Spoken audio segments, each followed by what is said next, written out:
हरे कृष्णा। सभी को मेरा दंडवत प्रणाम। मेरा नाम हेमा देशपांडे है और आज हम अध्याय 15 जिसका नाम है पुरुषोत्तम योग, इसे देखने जा रहे हैं। तो चलिए हम पहले गुरु की प्रार्थना करते हैं और फिर हम इस विषय को आगे बढ़ाएंगे। ओम अज्ञानतिमिरान्धस्य ज्ञानाञ्जनशलाकया चक्षुरुन्मिलितं येन तस्मै श्रीगुरवे नमः। गुरुर्ब्रह्मा गुरुर्विष्णु गुरुर्देवो महेश्वरा, गुरुः साक्षात् परब्रह्म तस्मै श्रीगुरवे नमः। श्रील प्रभुपाद की जय। हमने 14वें अध्याय में देखा कि गुणों के अतिरिक्त कोई कर्ता नहीं है। ये गुण हमें कठपुतली की भांति नचाते हैं। जीव को अपने स्वभाव के कारण विवश होकर कार्य करना पड़ता है। गुणों की मात्राओं से उसका स्वभाव निर्मित होता है। हम हमारे स्वभाव के बंधन में बंधे हैं।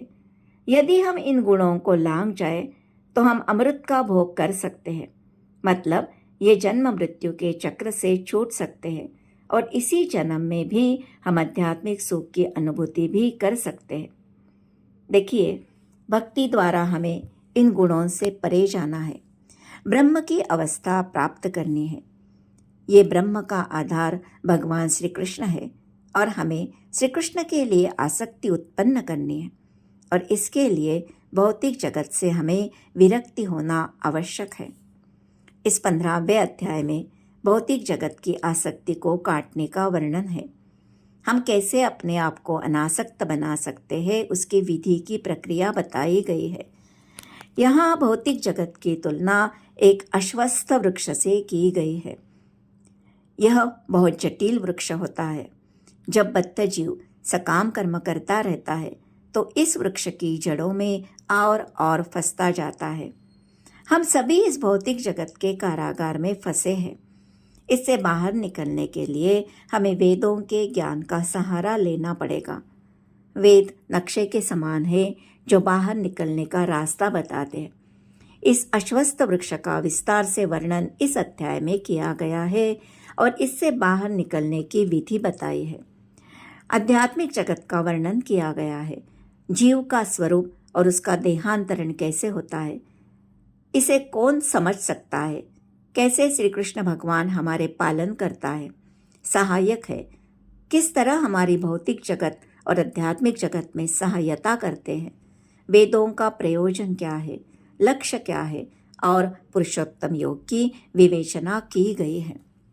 इस भौतिक जगत के बंधन की तुलना अश्वत्थ वृक्ष से की गई है। जो व्यक्ति सकाम कर्मों में लगा है उसके लिए उस वृक्ष का कोई अंत नहीं है। वह एक शाखा से दूसरी शाखा में और दूसरी से तीसरी शाखा में घूमता रहता है। इस जगत रूपी वृक्ष का कोई अंत नहीं है और जो इसमें आसक्त है उसके मुक्ति की कोई संभावना नहीं है। शास्त्रों में ऐसा पेड़ बताया है जिसका जड़ ऊपर है, शाखाएं नीचे की ओर फैली हुई है। वैदिक स्रोत जो आत्मोन्नति के लिए है वह इस वृक्ष के पत्ते हैं। इसकी जड़ें ऊपर की ओर बढ़ती है क्योंकि यह ब्रह्मांड के सर्वोच्च लोक से प्रारंभ होती है जहां ब्रह्मा स्थित है। यह वृक्ष आध्यात्मिक जगत के वृक्ष का प्रतिबिंब है। वृक्ष का प्रतिबिंब पानी की सतह पर स्थित होता है। ये आध्यात्मिक वृक्ष का प्रतिबिंब जीवों के इच्छाओं की सतह पर स्थित होता है। जीव की स्वतंत्र इच्छा इसकी सतह है। जब जीव भगवान से अलग होकर भोगने की इच्छा करता है तो उसे भौतिक जगत में भेजा जाता है। इस वृक्ष के फल धर्म, अर्थ, काम, मोक्ष है और इसका पोषण प्रकृति के 3 गुणों द्वारा जो रस की तरह पूरे वृक्ष में फैले हैं उससे होता है। यह भगवान के आध्यात्मिक जगत का उल्टा प्रतिबिंब है। यहाँ हर व्यक्ति स्वार्थी है, लेकिन आध्यात्मिक जगत में निष्काम भाव से सेवा है। भौतिक जगत में कामनाएं, वासनाएं है, आध्यात्मिक जगत में प्रेम है। ये प्रतिबिंब भी क्षणिक है। भौतिक जगत अनित्य है, इसका रूप बदलता रहता है। कभी दिखता है, कभी नहीं दिखता है, लेकिन जिसका यह प्रतिबिंब है वह शाश्वत है। इस वृक्ष की टहनियाँ इंद्रिय विषय है। इसकी शाखाएं विभिन्न प्रजातियों का और ग्रहों का प्रतिनिधित्व करती है। ऊपर की ओर देव गंधर्व, बीच में मनुष्य योनि और नीचे की ओर पशु योनि दर्शाई गई है। इसकी सहायक जड़ें जो मनुष्य के सकाम कर्मों से विस्तारित होती है, चारों दिशाओं में फैली है।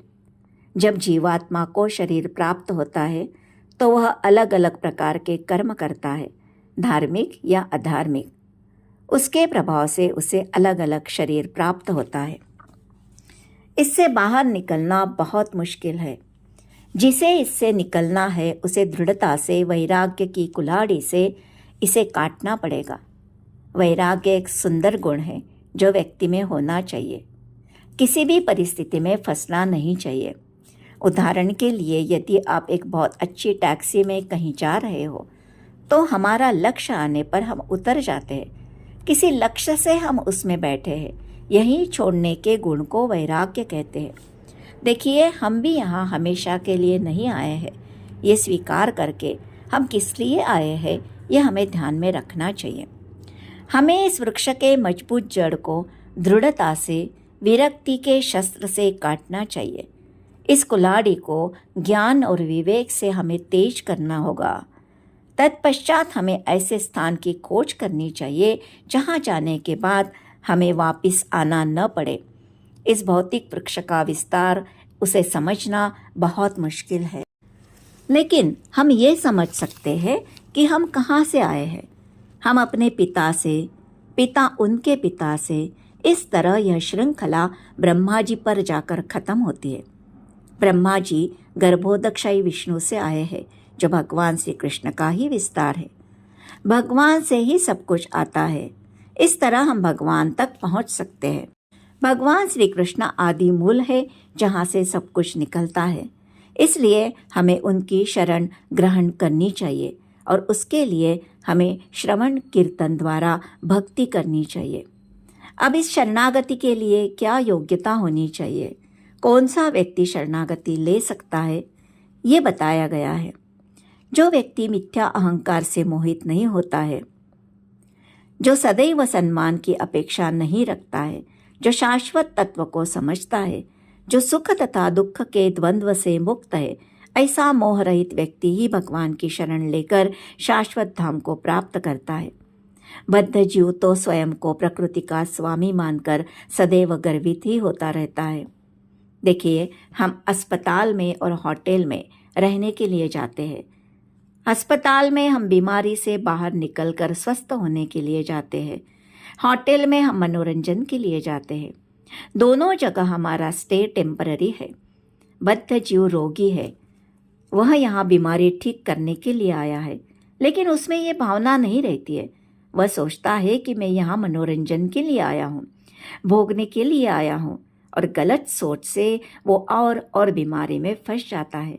हमें ये बीमारी का इलाज करके अपने घर वापस जाना है। अब आगे भगवान जहाँ हमें वापस जाना है उस आध्यात्मिक जगत का बहुत सुंदर वर्णन करते हैं। कहते हैं, यह आध्यात्मिक जगत न सूर्य, न चंद्र, न अग्नि और न बिजली द्वारा प्रकाशित है। इन सब की यहाँ आवश्यकता ही नहीं है, क्योंकि यह भगवान के ब्रह्म ज्योति के तेज से प्रकाशित है। यह स्वयं प्रकाशित है। देखिए, इसका वर्णन जब हम सुनते हैं तो हमें सुनकर मुग्ध होकर वहाँ जाने की इच्छा करनी चाहिए, और इसके लिए हमें सदैव कृष्ण भावनामृत लोगों के संगति में रहकर भक्ति करनी चाहिए। हमें भौतिक जगत के प्रति हमारे जो आसक्ति है वो काट कर भगवान के प्रति आसक्ति बढ़ानी पड़ेगी। दोनों एक साथ नहीं चलती। हमें ये देहांतरण प्रक्रिया से बाहर निकलना पड़ेगा। आगे भगवान कहते हैं, इस जगत में सारे जीव मेरे शाश्वत अंश है, लेकिन भौतिक प्रकृति में बद्ध होकर सभी संघर्ष कर रहे हैं। जीव सनातन रूप में भगवान का शाश्वत अंश है और वह सदैव अंश ही बना रहेगा, कभी वह भगवान नहीं बनता। ये कुछ टूटा हुआ भाग नहीं है, इसे खंडित नहीं किया जा सकता। ये गुणात्मक रूप से भगवान के समान है। भगवान सच्चिदानंद है, हमारा जीव भी सच्चिदानंद है। भगवान स्वतंत्र है, इसलिए जीव में भी आंशिक स्वतंत्रता है। इस स्वतंत्रता का दुरुपयोग करके वह स्वयं भोगना चाहता है, इसलिए बद्ध बनता है। और जब इस स्वतंत्रता का सही उपयोग करेगा तो वह मुक्त बन सकता है। हमारे मन द्वारा जीव का भविष्य कैसे निर्धारित होता है, ये हम देखते हैं। जब भी जीवात्मा शरीर छोड़ती है, वह इंद्रियों को मन में लेकर जाती है, जिसे सूक्ष्म देह कहते हैं। वो ये वैसे ही लेकर जाती है जिस तरह वायु गंध को अपने साथ लेकर जाती है। इस जीवन में हम जो क्रियाकलाप करते हैं, उसी से हमारा मन निर्मित होता है। अगर हम भक्ति के क्रियाकलाप करेंगे तो हम भगवत धाम जा सकते हैं। सूक्ष्म शरीर जो अगले शरीर का बीज वहन करता है। हमारी चेतना मूलतः शुद्ध जल के समान है, विमल है, लेकिन जल में रंग मिला दिया जाए तो उसका रंग बदलेगा। वैसे ही हमारी शुद्ध चेतना भौतिक गुणों की संगति से मलिन होती है। जिन प्रकार के गुणों का हम संग करेंगे, वैसी हमारी चेतना बनेगी। इसलिए हमें सत्वगुण में रहकर भक्ति के क्रियाकलाप करने चाहिए, ताकि हमारी चेतना शुद्ध होकर शुद्ध सत्व में जा पाएगी और फिर हम भगवत धाम जाने योग्य हो पाएंगे। बद्ध जीव भौतिक जगत में संघर्ष करता है। वह संतुष्ट नहीं है, सुखी नहीं है, क्योंकि उसका वास्तविक स्वभाव जो है उससे वह दूर होता है। हमें इस आत्मा और जड़ पदार्थ का अंतर देखना बहुत ज़रूरी है। बद्ध जीव इसके विषय में जानता ही नहीं और जानकर मानता नहीं। जिसके पास ज्ञान चक्षु है वही यह जान पाता है। संघर्ष तो सभी करते हैं, लेकिन अधिकांश लोग ये जानते ही नहीं कि वे क्यों संघर्ष कर रहे हैं। दो ऑप्शन है, एक तो संघर्ष करे या तो हमेशा के लिए इससे मुक्ति पाले। बद्ध जीव थोड़े सुख के लिए सदैव संघर्ष ही करता रहता है, गधे की तरह मेहनत करता रहता है। देखिए, जिस व्यक्ति की चेतना आध्यात्मिक जीवन के लिए स्थिर नहीं है, मन चंचल है, आत्म साक्षात्कार से विहीन है या गलत तरीके से प्रयास कर रही है, वह आध्यात्मिक बातों को नहीं समझ पाता। जिसे ये ज्ञान होता है कि वह इस बद्ध देह में क्यों बंधा है, जो भगवत गीता भागवतम समझने का प्रयास कर रहा है, उसके पास ही यह ज्ञान चक्षु रहते हैं। इसलिए जो कृष्ण भावनामृत में आगे बढ़े हैं, उन्होंने यह ज्ञान सामान्य लोगों तक पहुंचाना बहुत ज़रूरी है। व्यक्तियों की चेतना को भगवान के तरफ लेकर जाना, यही उनका कार्य और लक्ष्य होना चाहिए।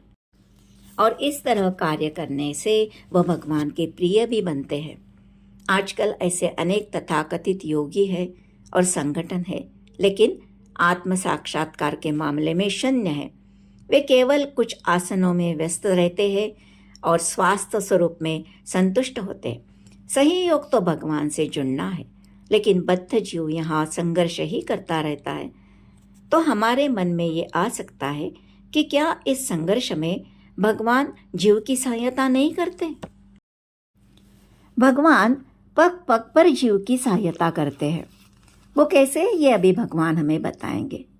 जब हमें ये पता होता है कि हमारी हर सांस हम उनकी सहायता से ही ले सकते हैं, तो हमारे हृदय के अंदर एक सकारात्मक भावना जागृत होती है।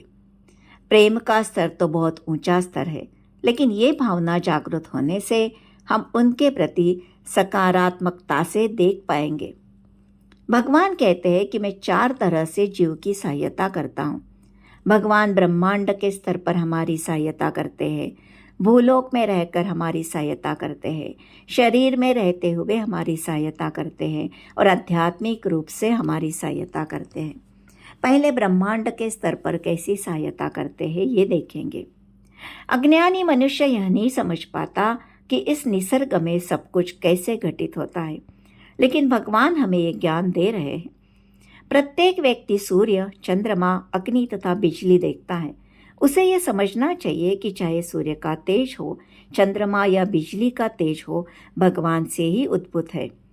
सूर्य का प्रकाश परमेश्वर के आध्यात्मिक आकाश में आध्यात्मिक तेज के कारण है। सूर्योदय के साथ ही हमारे कार्यकलाप प्रारंभ होते हैं। वैज्ञानिक कहते हैं कि यह एक रिएक्शन है, लेकिन उसकी भी व्यवस्था कौन करता है? इन सब के पीछे एक नियंत्रक है और वह है कृष्ण। चंद्रमा की चांदनी जीवों को सुहानी लगती है। वनस्पति में रस इसके कारण ही प्राप्त होता है।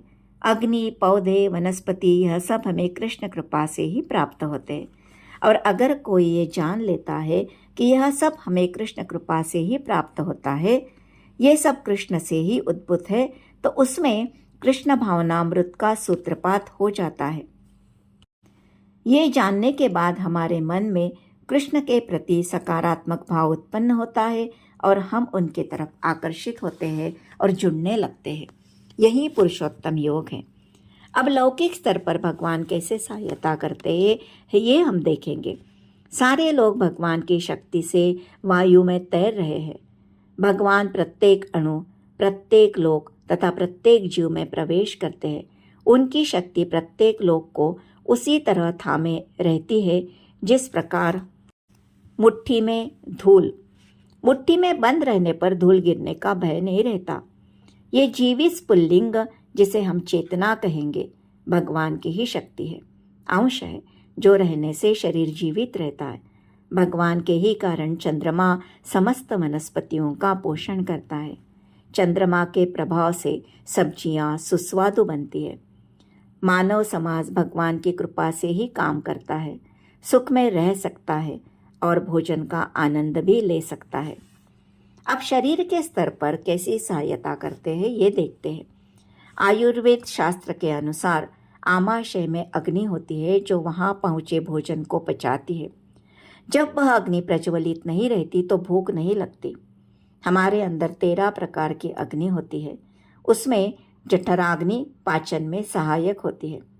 भगवान कहते हैं ये पाचन अग्नि वैश्वानर मैं ही हूँ और मैं श्वास प्रश्वास से प्राणवायु को भी संतुलित रखता हूँ।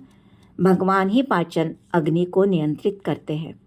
वही 4 प्रकार के भोजन, जो भोज्य जो चबाए जाते हैं, लेह्य जो चाटे जाते हैं, पेय जो निगले जाते हैं और चौष्य जो चूसे जाते हैं, उसे वैश्वानर के रूप में पचाते हैं। जब तक भगवान सहायता नहीं करते तब तक खाने की कोई संभावना नहीं है। ये सब जब हमें पता होता है तो हमें भगवान के लिए कृतज्ञता का भाव रखकर उन्हें धन्यवाद देना चाहिए। उनके लिए वक्त निकालकर भक्ति करनी चाहिए। ये भाव हमारे परम कल्याण का कारण होगा। आगे भगवान आध्यात्मिक स्तर पर कैसी सहायता करते हैं ये बताएंगे। भगवान कहते हैं मैं सभी के हृदय में आसीन हूँ। मुझसे ही स्मृति, ज्ञान और विस्मृति आती है।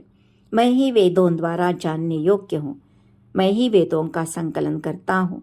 मैं ही वेदों का ज्ञाता हूँ। जिन्होंने वेदों का संकलन किया वे व्यासदेव भगवान के ही अवतार है। स्मृति हूँ का अर्थ जब कोई बालक जन्म लेता है, वो जीवन व्यापन के लिए माता का स्तनपान करता है। उसे कैसे पता चलता है कि कैसे चूसना है? ये स्मृति उसे कहाँ से प्राप्त होती है? ये भगवान से ही प्राप्त होती है। विस्मृति, कभी कभी विस्मृति कमजोर नहीं होती तो भगवान की कृपा होती है। भगवान पिछले जन्म की विस्मृति हमें करवा के हमारे ऊपर कृपा ही करते हैं। इस जन्म के कटु अनुभवों की विस्मृति की शक्ति भी भगवान ही देते हैं। आध्यात्मिक ज्ञान जो हमें वेदों से प्राप्त होता है वह भी भगवान से ही आया है। भगवान हमें भौतिक जगत में भी सहायता करते हैं और इससे निकलने के लिए भी सहायता करते हैं। जीव अपने विगत कर्मों को भूल जाता है। उसे परमेश्वर के निर्देशानुसार कार्य करना होता है जो उसके सारे कार्यों के साक्षी है। अतएव वह अपने विगत कर्मों के अनुसार कार्य करना प्रारंभ कर देता है और इसके लिए आवश्यक ज्ञान और स्मृति उसे प्रदान की जाती है। जीव को कृष्ण को समझने की आवश्यकता है। इसकी पुष्टि वैदिक साहित्य में होती है, इसलिए वैदिक ज्ञान प्रस्तुत करते हैं। भगवान इतने पूर्ण है कि बद्ध जीवों के उद्धार हेतु वे उसके अन्न के प्रदाता एवं पाचक है और उसके कार्यकलापों के साक्षी है तथा वेदों के रूप में ज्ञान के प्रदाता भी है। आगे भगवान वेदों का सार बताते हैं। वेदों में कौन सी बातें लिखी है और वेदों में प्रमुख क्या है, ये संदेश भगवत गीता का मुख्य संदेश है। भगवान कहते हैं जो 2 प्रकार के जीवात्मा है, क्षर और अक्षर। 2 प्रकार के जीव, च्युत और अच्युत। भौतिक जगत में प्रत्येक जीव च्युत यानी क्षर होता है। आध्यात्मिक जगत में प्रत्येक जीव अक्षर कहलाता है। क्षर यानी अपने आध्यात्मिक स्वभाव से गिर चुका है। अक्षर यानी जो जीव आध्यात्मिक रूप से उन्नत है। परमात्मा अक्षर और अक्षर से परे है, जो तीनों लोकों में प्रवेश करके उसका पालन करता है। वह इस जगत में तथा वेदों में परम पुरुष के रूप में विख्यात है। उनसे बढ़कर कोई नहीं है, न बद्ध जीव न मुक्त जीव, अतएव वे पुरुषोत्तम है। इसलिए श्री कृष्ण को जानना यानी सब कुछ जानना है। जो कृष्ण का ज्ञाता है वह सभी का ज्ञाता है। श्री कृष्ण कहते हैं जो कोई मुझे संशय रहित होकर पुरुषोत्तम भगवान के रूप में जानता है वह सब कुछ जानता है, अतएव वह पूर्ण भक्ति में रत होता है। पूर्ण ज्ञाता भगवान की भक्ति करता है। जब ब्रह्मा जी ने वेदों को पहली बार पढ़ा तो निष्कर्ष निकाला कि ये कर्मकांड है। जब दूसरी बार पढ़ा तो निष्कर्ष निकाला ज्ञान कांड है। जब तीसरी बार पढ़ा तो समझ पाए कि निष्कर्ष भक्ति है। हमें भगवत गीता को स्वीकार करके भक्ति में लग जाना चाहिए। यह वैदिक शास्त्रों का सर्वाधिक गुह्य अंश है और जो कोई इसे समझ लेगा वह बुद्धिमान हो जाएगा और उसके प्रयास पूर्ण होंगे।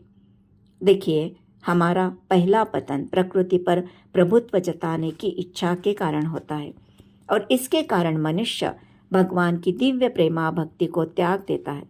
हृदय की दुर्बलता से हम अधिकाधिक प्रभुत्व जताने की इच्छा करते हैं और भौतिक पदार्थ के स्वामित्व के प्रति आसक्त हो जाते हैं। ये संसार की सारी समस्याएं इसी दुर्बलता के कारण है। इस अध्याय में इन्हीं दुर्बलताओं से अपने को मुक्त करने की विधि का वर्णन हुआ है और इस पुरुषोत्तम योग की विवेचना हुई है। इसलिए मेरी सभी को विनंती है और उसमें मैं भी सम्मिलित हूँ, यहाँ से निकलकर अपने वास्तव स्थान पर जाने के लिए भक्ति में लग जाए। ये पुरुषोत्तम भगवान को समझकर उनकी सेवा करने का हम संकल्प करते हैं। इसी के साथ मैं ये अध्याय को समाप्त करती हूँ। अगला अध्याय है दैवी तथा आसुरी स्वभाव, जिसमें भगवान दैवी प्रकृति और आसुरी प्रकृति तथा उनके गुणों का वर्णन करेंगे और इन गुणों के लाभ और हानियों का भी वर्णन करेंगे। इस अध्याय को ज़रूर सुनना और इस रिकॉर्डिंग को लाइक, शेयर और सब्सक्राइब करना न भूलना। हरे कृष्णा। सभी को मेरा दंडवत प्रणाम।